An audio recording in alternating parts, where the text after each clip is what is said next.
Dumako po tayo sa ating mensahe ngayong umagang ito. Sa ating pong pagbabasa, tayo muna po ay tumayo bilang paggalang sa salita ng ating Panginoon na makikita po natin sa Deuteronomy chapter 7, verse 1 to 10. When the Lord your God brings you into the land you are entering to possess and drives out before you many nations, the Hittites, the Girgashites, the Amorites, the Canaanites, the Perizzites, the Hivites, and the Jebusites, 7 nations larger and stronger than you. And when the Lord your God has delivered them over to you, and you have defeated them, then you must destroy them totally. Make no treaty with them, and show them no mercy. Do not intermarry with them. Do not give your daughters to their sons, or take their daughters for your sons. For they will turn your children away from following me to serve others, and the Lord's anger will burn against you, and will quickly destroy you. Verse 5, this is what you are to do to them. Break down their altars, smash their sacred stone, cut down their Asherah poles, and burn their idols in the fire. For you are a people holy to the Lord your God. The Lord your God has chosen you out of all the peoples on the face of the earth to be his people, his treasured possession.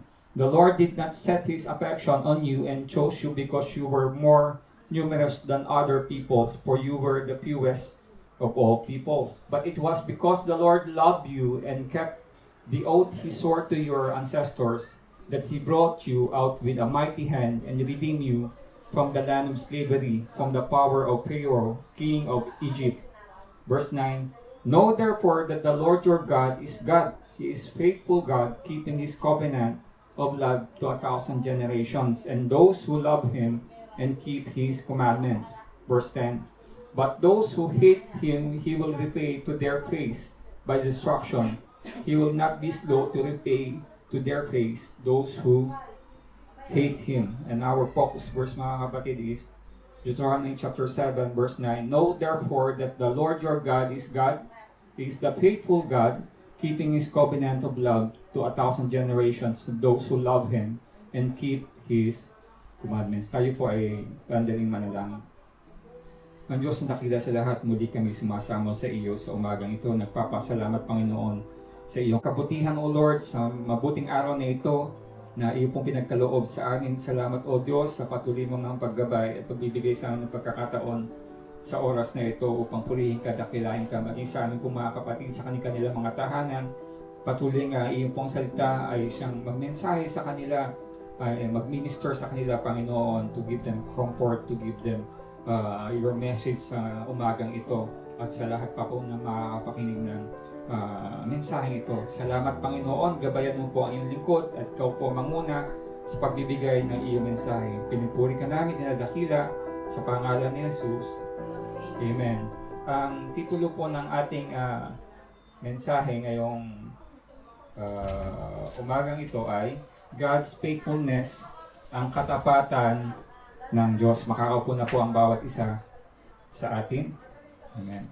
Sa Tagalog, kaya't pagkakatandaan ninyong si Yahweh na inyong Diyos ay Diyos at siya ay Diyos na hindi marunong sumira sa pangako. Tapat siya sa lahat ng umiibig sa Kanya at sumusunod sa Kanya mga tuntunin. Pinadarama niya ang Kanyang pagmamahal hanggang sa 1,000,000 lahi. Amen. Napakaganda po ng verse na ito sa ating pong mas lalo sa ating panahon ngayon na nagpapaalala sa atin kung gaano ang Diyos ay tapat at hindi siya sumisira sa Kanyang mga pangako. Tapat siya sa lahat ng umiibig sa Kanya at sumusunod sa Kanya mga tuntunin. Ito ay paalaala nga ng Panginoon sa bansang Israel noong mga panahon na siya'y Kanyang iniligtas mula sa pagkaalipin sa bansang Ehipto. Ang bansang Israel na minamahal ng Diyos at tayo ding lahat, mga kapatid, ay inaring mga anak niya noong ating tanggapin ng ating Panginoong Jesus. Itong verse na ito sa ating panahon, mga kapatid, ay akmang-akma dahil sa marami sa atin ang nagkakaroon ng mga suliranin sa buhay. At nung binabasa ko nga, pinag-aaralan ko itong mensahe kahapon, doon ko na-realize kung gaano kagrabe ang naidulot na kawalan ng trabaho ng COVID. 1.2 million na foreign workers ang aalis sa bansang Saudi Arabia bago matapos ang taon. So 1.2 million na workers mawawalan trabaho ayon sa Gulf News. Sa US, 20.5 million ang nawalan ng trabaho as of April. Sa UK mga kapatid, 2.097 as of April ang nawalaan ng trabaho ayon sa National Statistics Office ayon sa BBC News. Sa Canada ay umabot ng 2 milyon ang nawalaan ng trabaho dahil din sa COVID. 1 milyon na Pilipino lang, mismong Pilipino sa ano ba yung Middle East, Bahrain, UAE, Kuwait, yan po yung Oman, yan po yung kasamahan ng Qatar. 1 milyong Pilipino ang mawawalan ng trabaho. At napakarami pang mga naidulot nitong pagsasara ng mga trabaho at mga kumpanya dahil sa sakit na COVID. Ganyan kalaki ang naging dulot na epekto ng sitwasyon ng pandemic na ito. But then if we study the history, parang minsan sa tanang buhay ng isang tao nagkakaroon ng pandemic. It's like every 100 years, minsan meron pang nakakadalawang beses pa sa isang panahon. Pero sa panahon natin, naranasan natin sa panahon ng bago mag-World War II, meron ding naging pandemic. At marami rin mga sakuna nangyari, pero patuloy pa rin ang tao ay lumalaban. Mas lalo na tayo mga Pilipino na ngayon nga, lahat daw ay naging online seller na. Lahat na ng Pilipino naging online seller, sabi, hindi naman matapos kasi tayo-tayo na lang ang bumibili. Yung isa magbebenta ng sabon, yung isa lang magbebenta ng tapa, meron din nagbebenta ng mga damit. So tayo-tayo na lang nagbibilihan. Lahat na naging entrepreneur, naging businessman, lahat mga kapatid. So ganito yung naging dulot ng mga pangyayaring ito. Nakita natin yung importansya na yung pagkain pa lang pinakamahalaga sa lahat. Kasi yung mga ibang business, pwede naman pala magsara. Pwede naman palang walang kids are us. Pero yung pagkain, yung grocery, yun pa rin yung natili sa. Pero itong mga pangyayaring ito mga kapatid, itong mga sakuna ng ating naranasan, hindi naman ito, ibig sabihin extraordinary kasi kahit na sa bansang Israel, matagal din silang naghirap. Yung istorya ng bansang Israel na 430 years silang naging alipin sa Egypt. 430 years, ibig sabihin kung meron kang yung lolo ng lolo mo buhay pa, hanggang ngayon yung apo mo magiging alipin pa rin. Sabi sa Exodus chapter 12 verse 40 to 42, "Now the length of time the Israelite people live in Egypt was 430 years. At the end of the 430 years to the very day, all the Lord's divisions left Egypt." So ganito katagal mga kapatid ang nangyari nilang pagiging alipin sa bansang Egypt. Pero bakit nga ba sila mga kapatid nagkaganyan? Bakit ba nga sila naging alipin? Dahil nung panahon ni Joseph, siya yung namiminuno at naging maganda yung takbo ng pamumuhay ng Egypt dahil ng kanyang mga ginawa na naggawa siya ng imbakan ng mga trigo at ito'y naging maayos para sa kanila. Pero nung may pumalit na hari, sabi sa Exodus chapter 1 verse 8 to 12, may bumangon niyang isang bagong hari sa Ehipto na hindi kilala si Jose. At sinabi niya sa kanyang bayan, "Narito ang bayan ng mga anak ni Israel, higit at lalong malakas kaysa atin. Hayot tayong magpakadunong sa kanila, baka sila'y dumami at mangyari na pagka nagkadigma ay makisanib pa sila sa ating mga kaaway at lumaban sa atin at magsilayo sa lupain. Kaya't nangaglagay sila ng mga tagapagpaatag upang dalamhatiin sila sa atang sa kanila at kanilang ipinagtayo si Paraon na mga bayan na kamaligan na dilit iba ang Pitong at Ramses. Datapwat habang dinadalamhati nila sila, ay lalong dumadami at lalong kumakapal at kinapotan nila ang mga anak ni Israel." Natakot yung namiminuno, yung leader ng Egypt o yung Paraon, na baka dahil sa dami ng mga ito ay makaisip na ito na kami labanan, ay sila ay matatalo. So ang ginawa nila, pinahirapan nila ang Israel at ginawang mga alipin. Pero alam naman din natin na after nung napakahabang panahon, after a long time, the king of Egypt died. the Israelites groaned and cried out under their burden of slavery. Tumawag sila sa Panginoon, and their cry for deliverance from bondage ascended to God. So God heard their groaning, and He remembered His covenant with Abraham, Isaac, and Jacob. God saw the Israelite and took notice. So ano nangyari dito mga kapatid? Pinanganak si Moses, lumaki si Moses, na may napatay siyang isang Egyptian, tumakas siya, at tinawag siya ng Panginoon doon sa burning bush. So ito'y summary lang mga kapatid na nangyari sa istorya. At dumaan sila sa ilang 40 taon silang naglakbay hanggang nandoon na sila, tatawid na sila sa Ilog Jordan, at yung hindi nakatawid si Moses, ang pumalit sa kanya ay si Joshua. Sabi ni Joshua sa Joshua 1:5-6, "No one will be able to stand against you all the days of your life as I was with Moses," sabi ng Panginoon kay Joshua. "So I will be with you, I will never leave you nor forsake you. Be strong and courageous, because you will lead these people to inherit the land I swore to their ancestors to give them." Yung pangako ng Panginoon na natili sa bansang Israel. Sabi nga Panginoon na hindi marunong sumira sa kanyang pangako. At doon sa Joshua 6, Israel conquered the promised land. When the trumpet sounded, the army shouted, and at the sound of the trumpet, when the men gave a loud shout, the wall collapsed, so everyone charged straight in, and they took the city, they devoted the city to the Lord, and destroyed with the sword every living thing in it. Ito yung istorya ni Israel. Nagkaroon tagutom. Si Jose, sa kanyang katalinuhan na binigay ng Panginoon, gumawa siya ng mga paraan para hindi magutom ang Egypt. So ito yung abundance sa panahon ni Joseph. Inalipin na mamatay yung hari na kilala kay Joseph. Inalipin ang Israel sa loob ng 430 years. Dumating ang deliverance by Moses. Naglakbay silang 40 years sa wilderness. At nauhaw sila pero pinainom sila Panginoon. Nagutom sila, binigyan sila ng manna food. Binigyan sila ng pugo o quail. Nagrebelde sila, kinagat sila ng mga ahas. Nilamon sila ng lupa. Pero namatay, sabi nga doon sa Exodus, namatay lahat ng matitigas ng ulo, lahat noong mga lalaki with fighting age, yung military, yung kanilang edad, lahat yung namatay. Kasama si Moses, hindi rin nakatawid sa Promised Land.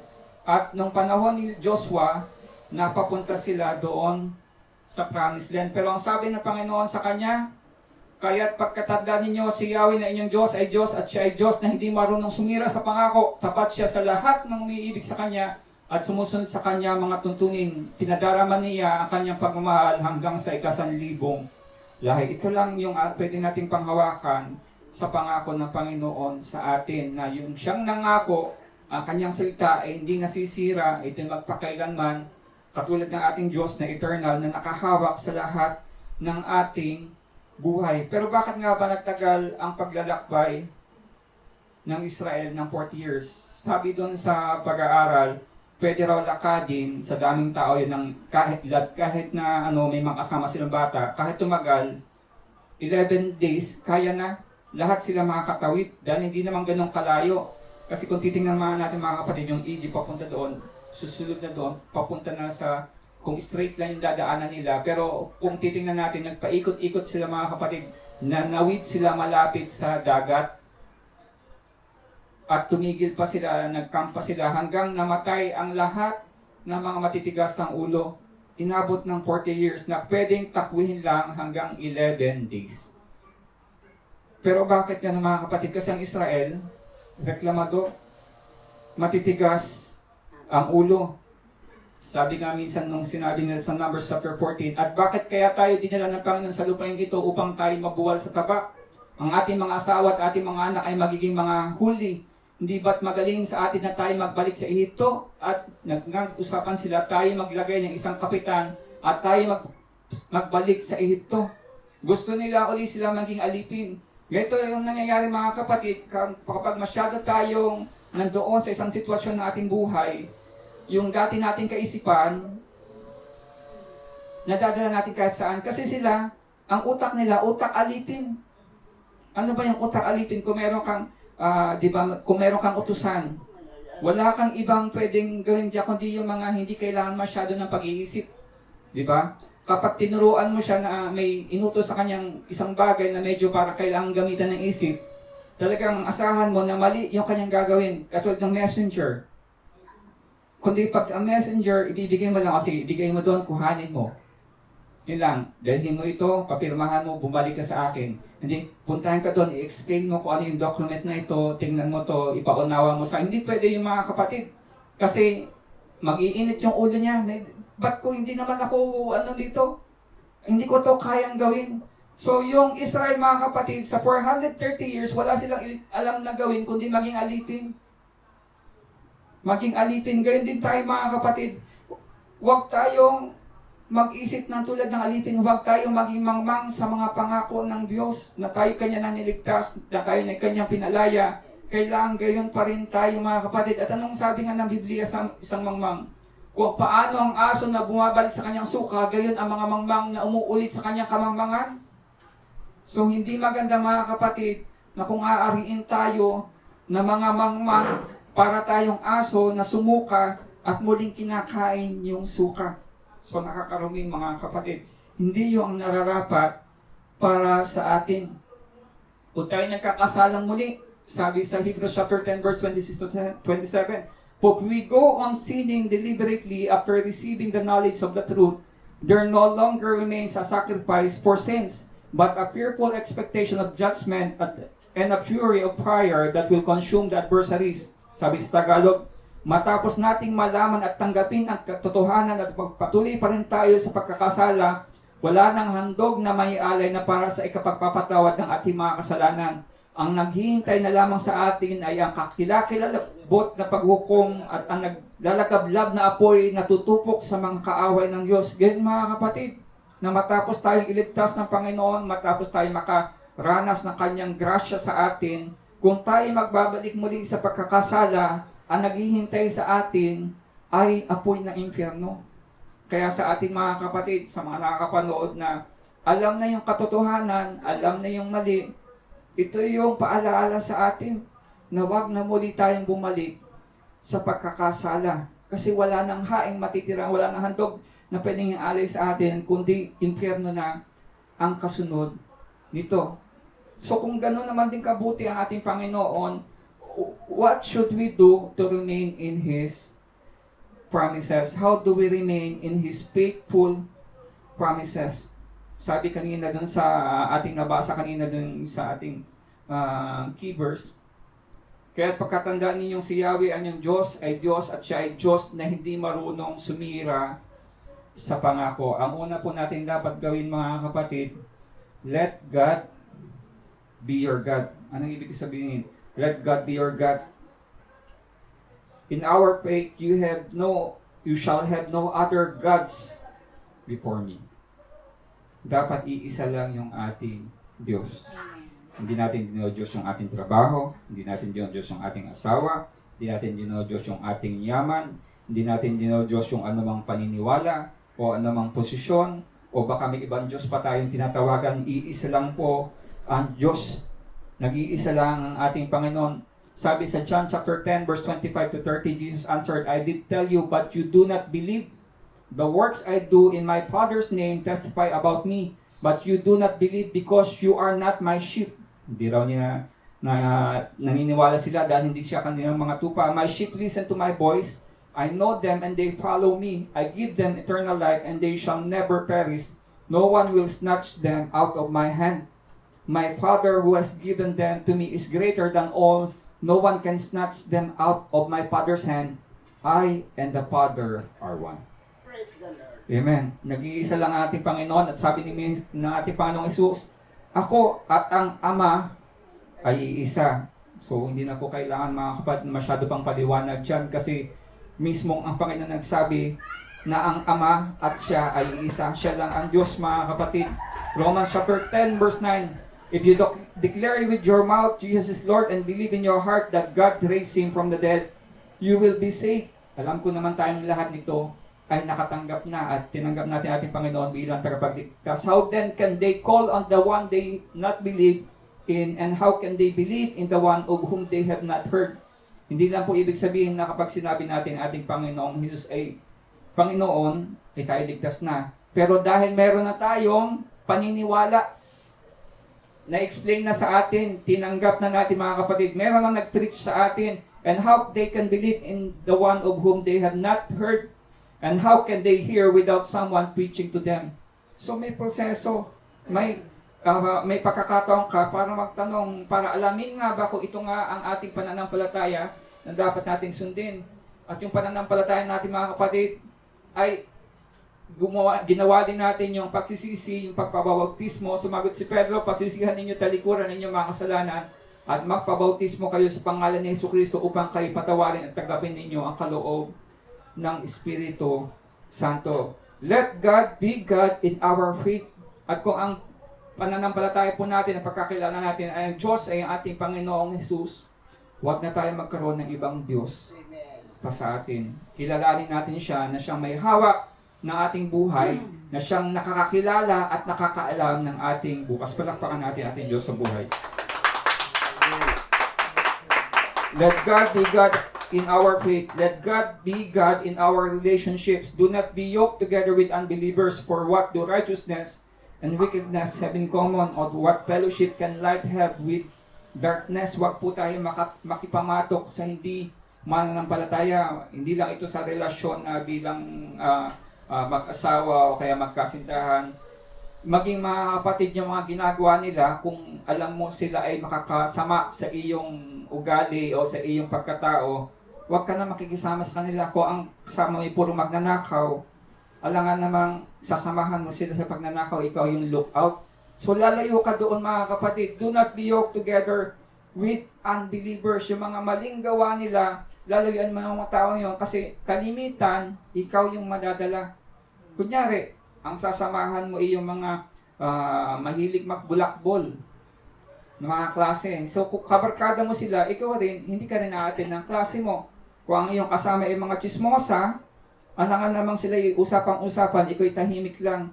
Siyempre, makikibangka ka rin kahit paano. Mamaya, ikaw pa yung mas malakas yung boses kaysa kanila. Yung mga green jokes, mga kapatid, huwag tayong nakikisama tapos mamaya tayo pa yung mas maraming alam na mga green jokes. Do not be yoked together with unbelievers. Let God be God in our relationship. Again sa relasyon ng mag-asawa, wives, submit yourself to your husband as in fitting in the Lord. Husband, love your wife and do not be harsh with them. So paalaala ito ng Panginoon sa atin na yung mga asawa, ano raw kailangang gawin? Submit yourself. Amen. Pero yung asawa lalaki naman, mahalin yung asawa. So, walang sinabi na yung wife, mahalin mo yung asawa lalaki.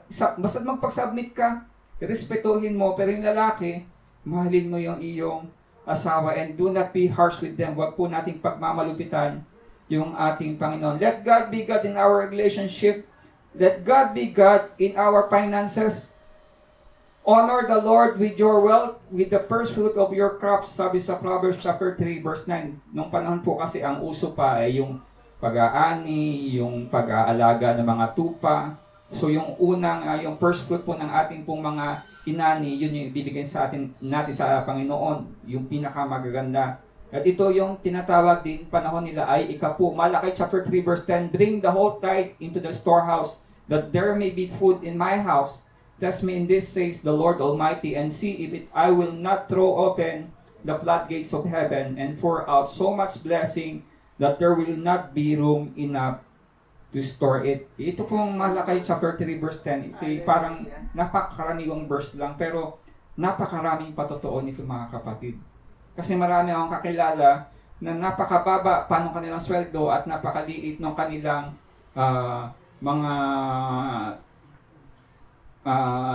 mga tinatangkilig. Pero nung natuto sila mag-ikapo, ang bababa ng kanilang posisyon, tumaas sila naging managers. Naging manager sila mga kapatid. At yun nga, sabi nga, at tulad nga ng sinasabi ng kuya, yung binibigay sa provision sa atin, na walang Pilipino may ganung posisyon, siya lang.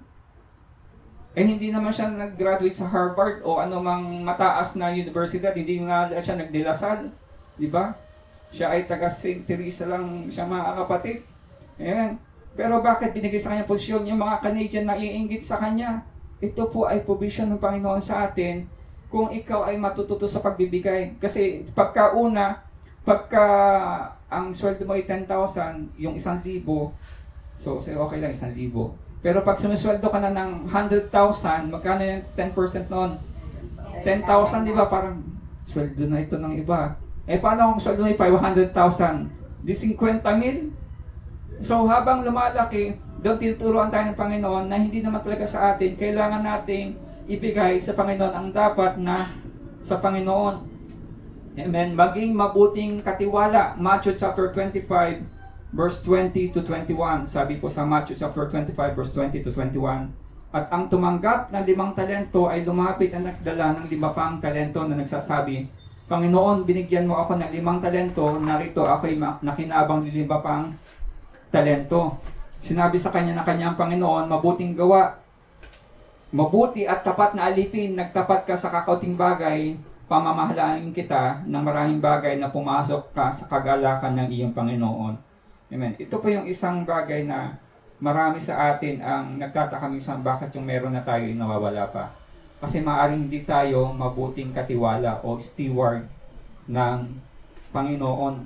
Kasi po mga kapatid, ang Panginoon na pinagkakatiwala sa ating mga bagay, tinitingnan niya kung paano natin yung pauunladin, kung paano natin ito palalaguin. Diba, Sister Yeyet?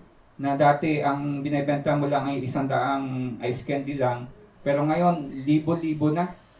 So dati ang freezer mo i-rep lang, ngayon ang freezer mo 10 na, ilan-ilan na, di ba mga kapatid?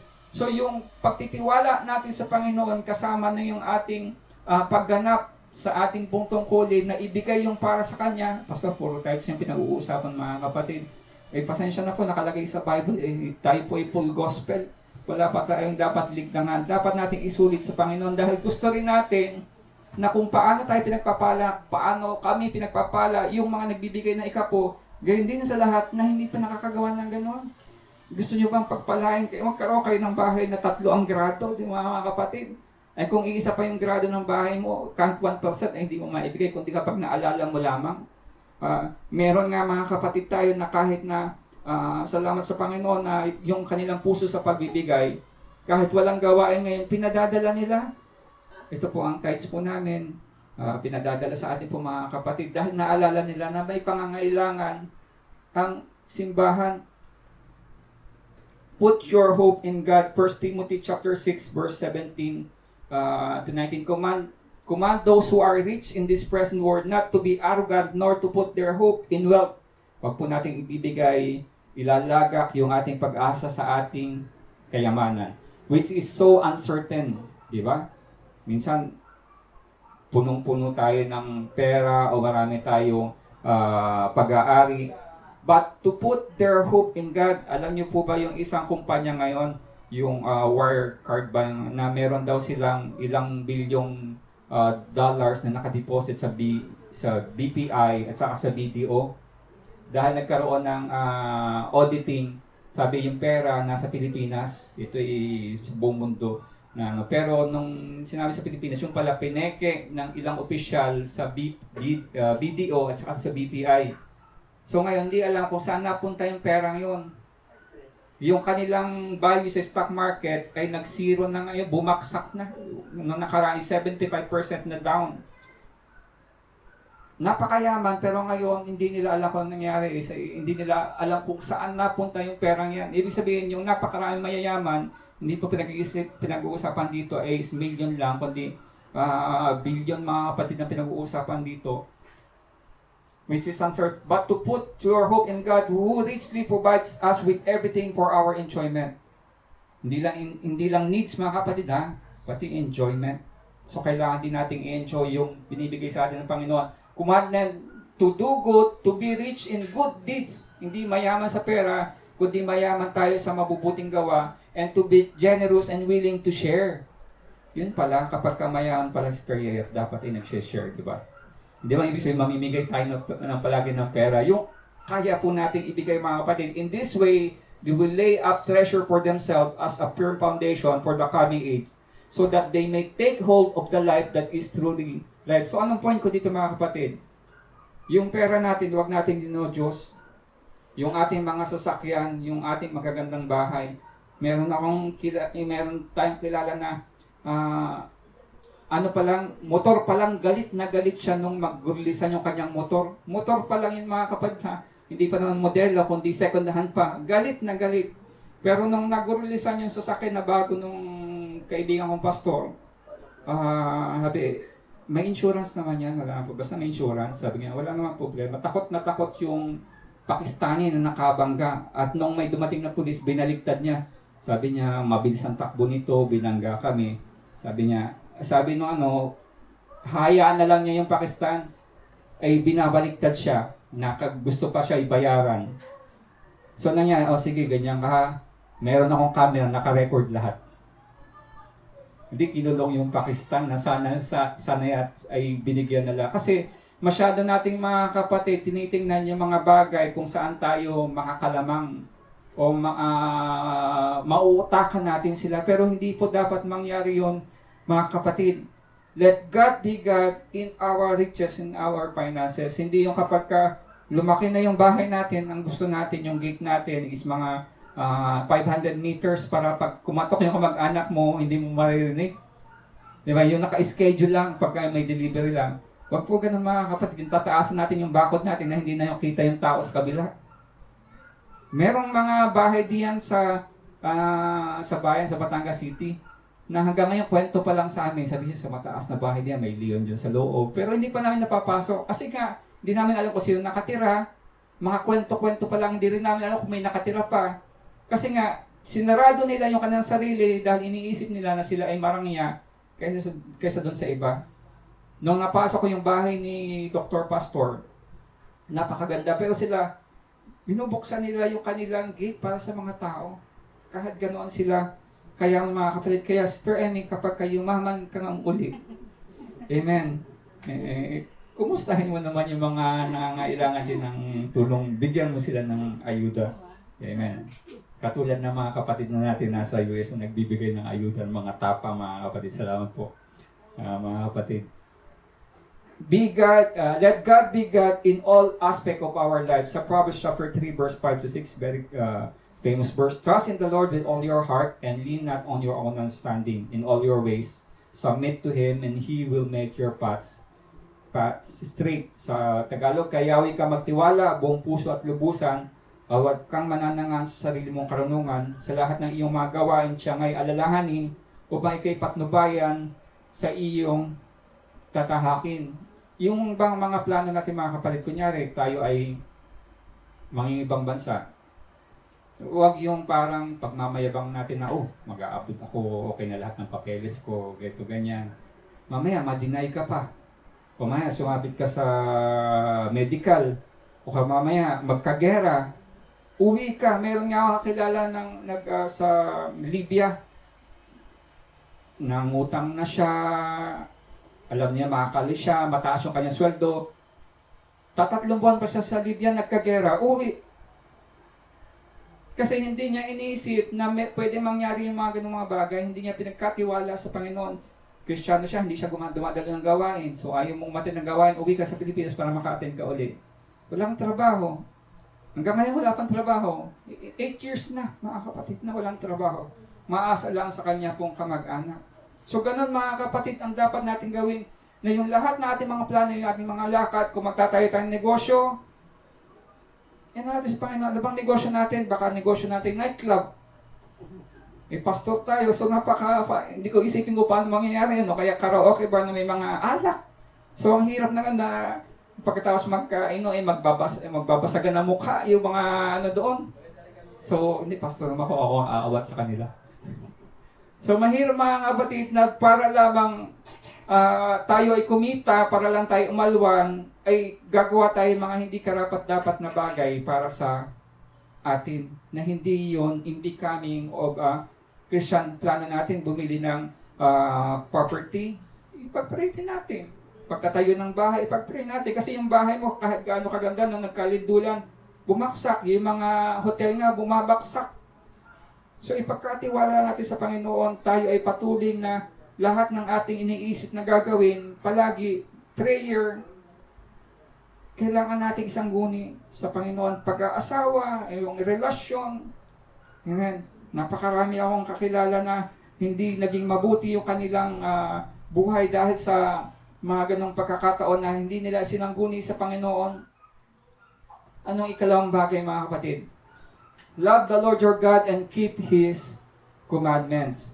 Sabi sa Deuteronomy chapter 11 verse 1, ito po yung ikalawang point na gusto kong sabihin. Deuteronomy chapter 11 verse 1. You shall therefore love the Lord your God and always keep His charge, His statutes, His ordinances, and His commandments. Deuteronomy chapter 11 verse 13. It shall come about it if you listen obedient to my commandments, which I am commanding you today, to love the Lord your God and to serve Him with all your heart and all your soul. Gagawin ko sana na magkahiwalay yung point na ito, pero hindi pala maaari na sinasabi mong iniibig mong Panginoon na hindi mo naman sinusunod yung kanyang mga utos.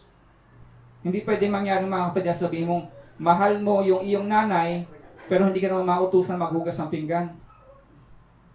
O mahal mo yung iyong kapatid, pero madamot ka naman sa kanya at hindi ka sumunod sa utos ng kuya. Di ba? Kaya pagka yung may patalastas ngayon, may video sa FB na pinakita na nung tawagin yung lalaki, yung bata, nagwala na parang zombie. Oh, galit na galit. Hindi pwedeng masabihin na mahal mo ang isang tao kung hindi ka susunod sa kanyang mga utos. Ganyan din, mga kapatid, kung sinasabi natin, mahal natin ating Panginoon, kailangan tayo sumusunod sa kanya mga utos. Ano ba yung mga utos ng Panginoon? And to love Him with all your heart, with all understanding, and with all the strength, and to love one's neighbor as himself is much more than all burnt offerings and sacrifices. Sabi sa Mark chapter 12 verse 33. Na yung ating pagmamahal sa Panginoon ng buong buhay natin, mga kapatid, ng buong lakas natin, yung buo nating pangunawa at pagmamahal sa ating kapwa, sa ating nakatulad na sa ating sarili, ay mas higit pa sa mga hain natin sa Kanya. Yung pagmamahal natin. 2 John chapter 1 verse 6, and this is love, that we walk according to His commandments. This is the commandment, just as you have heard from the beginning, that you should walk in it. Na yung mga kautusan ng Panginoon, kailangan natin sundin. Ano bang kautusan ng ating Panginoon? Napakarami ng kautusan ng ating Panginoon, pero nasusuma yan, mga kapatid, sa dalawang bagay. But whoever keeps His word, in Him the love of God has truly been perfected. By this we know that we are in Him. Kapag yung kanyang mga salita ay ating sinusunod, ano ba yung kanyang salita? Yung Biblia. Yung lahat na nakasulat dito ay ating pong inaari sa ating puso at ating po itong ginagawang gabay sa ating mga sarili. Matthew chapter 22 verse 37 to 39. Sumagot si Jesus, ibigin mo ang Panginoon mong Diyos na buong puso mo, buong kaluluwa at buong pag-iisip mo. Ito ang pinakamahalagang utos. Ano yung pinakamahalagang utos? Ibigin mo ang Panginoon mong Diyos ng buong puso, buong mong kaluluwa, at buong mong pag-iisip. Ibig sabihin ng buong pagkatao. Ito naman ang pangalawa. Ibigin mo ang iyong kapwa gaya ng pag-ibig mo sa iyong sarili. Kunyari, yung mahal mo yung kapitbahay mo. Kung mahal mo yung kapitbahay mo, kapag nagluto ka ng pagkain at alam mo namang labis para sa inyo, ibibigay mo kaagad habang mainit pa. Hindi yung pagka malapit na mapanis, saka mo dadan sa kapitbahay, areho ay pwede pa naman yan, initin mo lang. Hindi kung kailan mapapanis, saka mo ipamimigay. Pwede pa man, tanggalin mo lang yung konti yung mga bula-bula at pwede pa naman yan. Hindi, mga kapatid, kung ano yung gusto mo mangyari sa iyo, yun yung gagawin mo. Mahalin mo yung kapitbahay, yung kapwa na katulad ng pagmamahal mo sa iyong sarili. Ibigin mo ang Panginoon mong Diyos ng buong puso at lubusan. Kung siguro titingnan natin, mga kapatid, kung ang tao nagmamahal sa Diyos, lahat ng suma ng salita ng Panginoon mananatili. Magagawa na niyang lahat. Patulad ng pagmamahal mo sa iyong asawa, kunyari kung mahal mo iyong asawa, lahat ng gusto niya gagawin mo, hindi man lahat ng gusto niya ayaw mong gawin, di ba? Kung ano yung gusto niya, magpapaubaya ka kahit na hindi mo na gusto, pero dahil nang mahal mo yung asawa mo, pagbibigyan mo na, kunyari yung ayaw mo magsaing, o ayaw niya magsaing, o ikaw na yung magsasaing para sa kanya, di ba? Gagawin mo na. Hindi ka marunong maglinis, hindi mo talaga nakaugilan yung maglinis, to compromise, maglilinis ka na kahit papaano. Dahil mahal mo, dahil ayaw mo ng gulo. Di ba? Nagbibigayan tayo mga kapatid. Kung paano natin minamahal ang Panginoon, wag lang isipin natin yung hindi natin nakikita, pero yung kapwa na nariyan, na kapag ka may umakyat na manlilimos doon sa jeep at napatabi sa iyo, galit na galit ka, alis dyan, mabaho. Alis ka dyan, madudumuhan ako. Huwag ka na mga kapatid na parang iritang-irit yung tayo, duming-dumi tayo mga kapatid. Maging makatao naman tayo. Di ba? O lalapit sa sasakyan, baka makurlisan yung bago kong tricycle. Di ba? Bago pa ng polish yung stainless steel yan. Huwag ganun mga kapatid, tricycle pa lang yung meron tayo, pinagkakait na natin sa iba, ayaw na nating ipahawak sa iba. So napakahirap mga kapatid kung magkaroon tayo ng BMW, Mercedes-Benz. Baka tabi na natin sa pagtulog. Yung Lamborghini sa Saudi Arabia mga kapatid, ginagabok lang. Nasa labas ang ginagabok lang. Sabi nga, kung ito'y sa atin, Honda 2000 model pa lang, nakakumot na. Naggarahe na, kahit sa kalsada, gagawa ng garahe. Doon, Lamborghini, ginagabok. Mercedes, Lamborghini, lahat mga sasakyan, baliwala sa kanya kasi ganun kadaling kumuha ng sasakyan doon. Mga kapatid, 2 Peter chapter 3 verse 9, the Lord is not slow about His promise, as some count slowness, but is patient toward you, not wishing for any to perish, but for all to come to repentance. Ito po'y dalawang bagay mga kapatid. Unang-una, ang pangako ng Panginoon, tinutupad niya. Hindi siya katulad ng tao, pag nangako, parang ako lang sige, isang araw, dilinisin ko yan. Matatapos na yung lockdown, 3 buwan na, hindi pa nililinis yung likuran.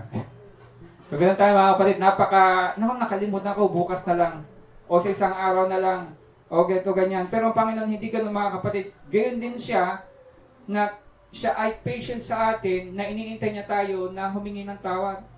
So, hindi tumatanggap sa Panginoon yung mga malayo yung puso sa Kanya, yung hindi pa naisuko ang buhay sa Panginoon. Kaya hindi pa tayo pinarurusahan ng ating Diyos sa buhay dahil iniintay niya tayo magbago. Iniintay niya tayo na sa Kanya ay lumapit. Not wishing for any to perish, but for all to come to repentance. Nangako ang Panginoon sa atin na mabuting bagay. Iniintay niya nga ang bawat isa sa atin na patuloy pa nga na sa Kanya ay magtiwala at ibalik yung buhay natin, yung lahat ng ating inaakit sa Kanya. Jeremiah chapter 29 verse 11. For I know the plans I have for you, declares the Lord. Plans to prosper you and not to harm you. Plans to give you hope and a future. Sa Tagalog, sapagkat batid kong lubos ang mga plano ko para sa inyo, mga planong hindi ninyo ikasasama, kundi para sa inyong ikabubuti. Ito yung mga planong magdudulot sa inyo na kinabukasang punong-puno ng pag-asa. Maaring hindi po natin alam kung ano yung bukas natin, kung ano yung susunod. Marami yung maasa na after ng 30 ay maging mas maluwag na. Magkaroon na ng biyahe ng bus, magkaroon na ng biyahe ng tricycle, makaluwas na. Pero hindi natin alam bukas. Pero nananangan tayo mga kapatid na ang plano ng Panginoon sa atin ay hindi tayo saktan, kundi para tayo bigyan ng pag-asa at magandang bukas. Magdudulot sa inyong kinabukasang punong-puno ng pag-asa. Maaring tayo inawalan ng trabaho, maaring tayo humina yung kita natin. Sa ngayon, sa lahat na nag-online selling, wala nang yung iba, hindi na dinegosyo dati, nagne-negosyo na ngayon. So yung pera sa atin na lang, nagbabalik-balikan na lang. Doon na, pambili ng ice candy, ibibili naman ng tapa, ganyan, papunta naman sa kabila, ibibili ng kortina, babalik din yun sa ano. Sa atin na lang umiikot mga kapatid. Pero umasa tayo na darating yung panahon at oras na matatapos din yan, magkakaroon din ng lunas at tayong lahat ay makakapagsamba ng sama-sama sa Panginoon. Kung paano siya ay nangako sa atin, God's faithfulness o katapatan ng Diyos, yun din mga kapatid, ang sabi sa kanyang salita, let God be God in all aspect of our life. At mahalin mo siya at sundin mo yung kanyang mga batas. At dahil sa kanyang mga bagay, alam po natin na yung pangako ng Panginoon sa atin ay mananating. Palakpakan natin ating Panginoong Kristo buhay.